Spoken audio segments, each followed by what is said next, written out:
Quels sont les effets bénéfiques de la consommation d'eau hydrogénée? Il agit comme un antioxydant, neutralisant les effets des radicaux libres. L'hydrogène est-il sûr?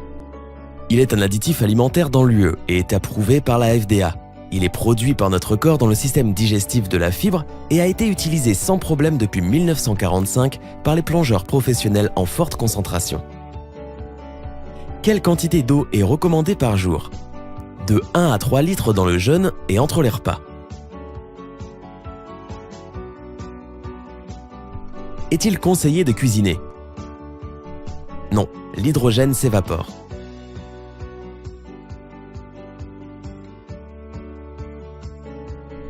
Peut-on prendre un excès d'hydrogène?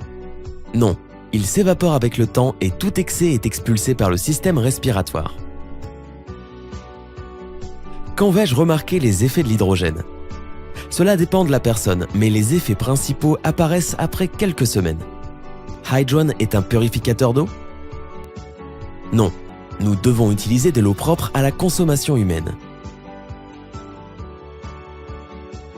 Puis-je hydrogéner toutes sortes d'eau? Non, nous recommandons un système d'osmose inverse ou de l'eau avec une faible teneur en minéraux. Puis-je hydrogéner du lait, des jus ou d'autres liquides avec Hydron? Non, il est recommandé de l'utiliser uniquement avec de l'eau.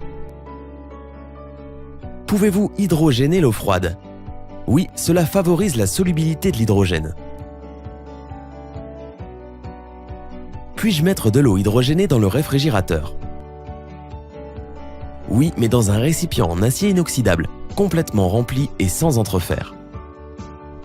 L'eau hydrogénée a-t-elle un goût différent? Non, il a le même goût. Combien de temps faut-il pour perdre de l'hydrogène?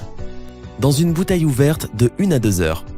Lorsqu'il est entreposé au réfrigérateur dans un contenant scellé sans espace d'air, plusieurs jours.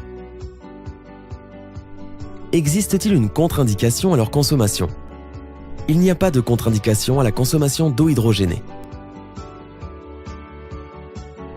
Pouvez-vous remplacer l'hydrogène par d'autres antioxydants? Il est recommandé de suivre un régime méditerranéen équilibré. Quand les avantages de l'hydrogène ont-ils été découverts pour la première fois? Il était déjà connu en 1798 pour ses effets anti-inflammatoires.